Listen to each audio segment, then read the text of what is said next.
Bonjour tout le monde, je vous souhaite la bienvenue sur cette nouvelle chaîne YouTube. Je vous avoue que je suis un petit peu nerveuse, c'est mon premier vidéo, la première fois que je me filme officiellement. Soyez indulgents.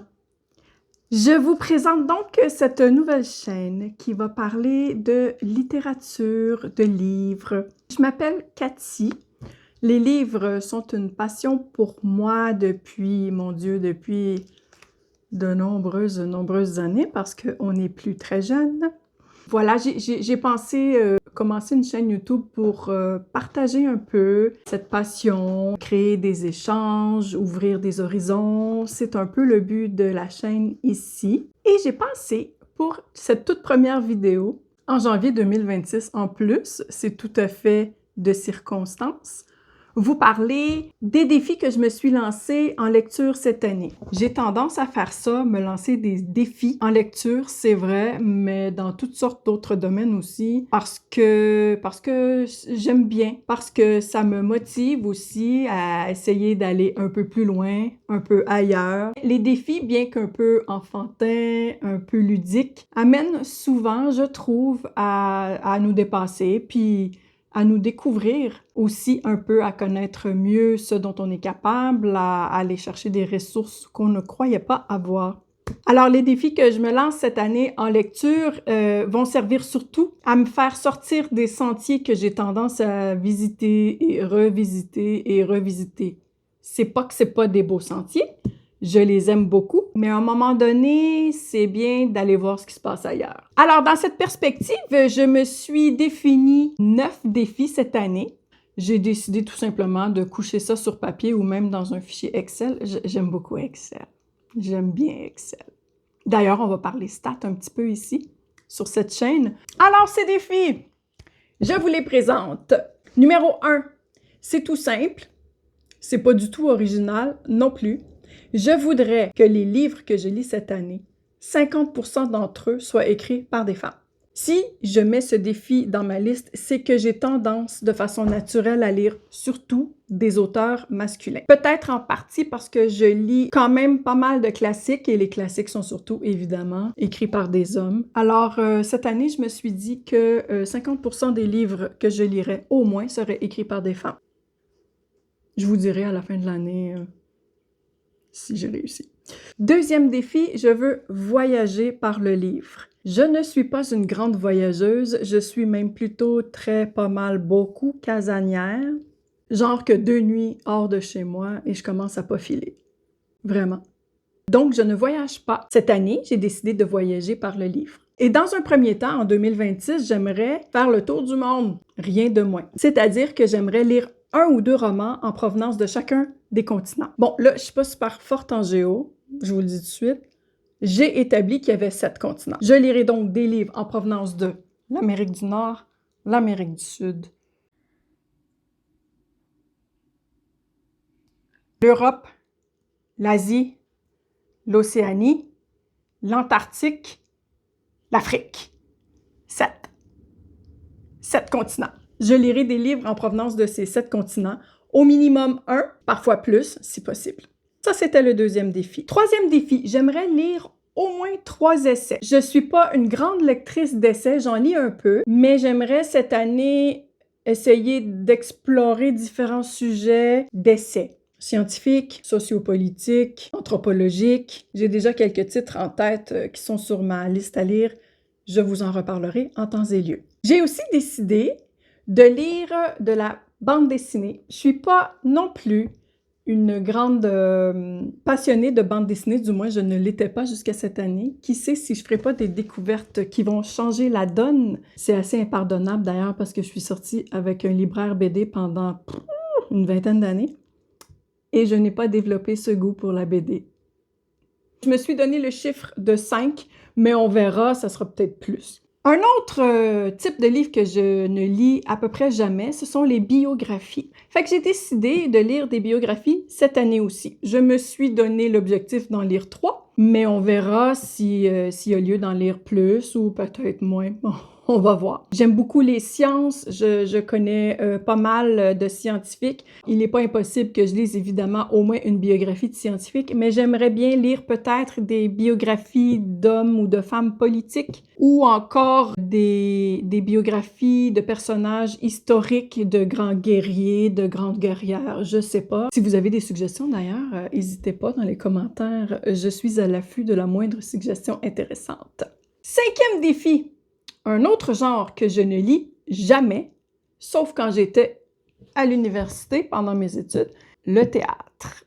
J'ai décidé cette année d'explorer un peu le théâtre et de lire 5 pièces. J'ai pas tendance à lire du théâtre beaucoup parce que ce sont des textes courts et j'aime beaucoup les textes plus longs dans lesquels je peux me plonger, sentir une sorte d'ambiance, m'immerger. Alors que le théâtre, souvent, on n'est pas tout à fait dans ce genre de lecture. J'ai décidé de l'explorer tout de même. On verra si je fais des belles découvertes. Encore une fois, si vous avez des suggestions, là, n'hésitez pas, hein. Défi numéro 7, des recueils de poésie. Eh ouais, je suis de ces personnes qui lisent beaucoup, mais qui lisent trop peu, beaucoup trop peu de recueils de poésie. Alors j'ai décidé cette année d'explorer la chose plus en profondeur. Poésie québécoise, très certainement, mais sûrement aussi poésie des autres parties du monde, notamment l'Afrique. Je sais qu'en Afrique, il y a de superbes poètes à découvrir, donc je vous tiendrai au courant de mes découvertes. Le défi numéro 8 est assez intéressant. Je suis grand-maman pour une 2e fois depuis peu. La petite a 1 an. Alors, j'ai décidé avec elle d'explorer des albums jeunesse. Ça va être l'occasion pour moi de présenter le monde du livre un petit peu à ma petite fille qui s'appelle Zoé. Et en même temps, d'explorer moi-même cet univers absolument incroyable que sont les albums jeunesse. Je vous tiendrai là aussi au courant. Je pourrai vous présenter les perles si jamais vous avez besoin de suggestions. Je suis preneuse des vôtres aussi, si vous en avez. Je vous présente Billy. Ici, c'est Billy. Billie Jean, en fait. Billy pour les intimes. Je disais donc, si vous avez des albums jeunesse à me présenter ou à me suggérer, je suis toute oui. Sachez que ma petite fille a 1 an, mais ça peut être aussi des albums jeunesse qui s'adressent à un public un petit peu plus vieux. C'est pas grave, ça se garde très bien dans une bibliothèque pendant plusieurs années.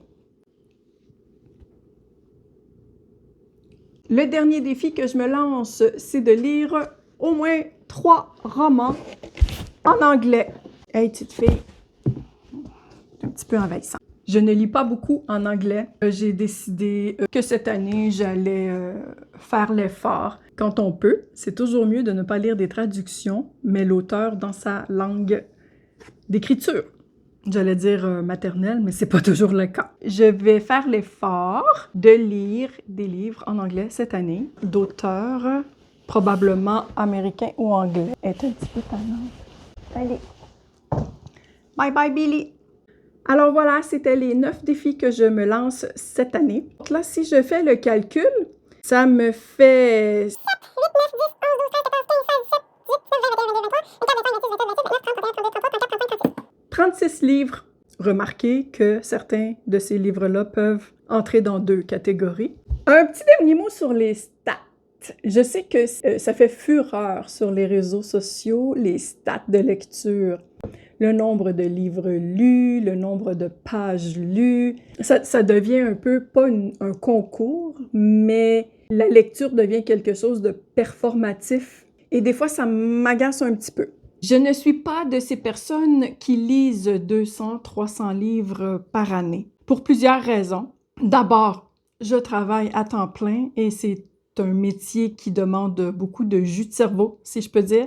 Ce qui fait que j'ai la disponibilité mentale que j'ai, de 1. De 2, je ne consomme pas beaucoup non plus de livres audio parce que je suis quelqu'un qui aime beaucoup, beaucoup le silence. Je vis chez moi dans le silence. Je prends mon bain, je fais la vaisselle, je fais à manger dans le silence. Alors, les livres audio, pas trop pour moi. En plus, quand j'en consomme, parce que ça m'arrive, j'ai du mal à me concentrer. Il suffit qu'il y ait un mouvement dans mon champ de vision pour que je perde 2-3 phrases.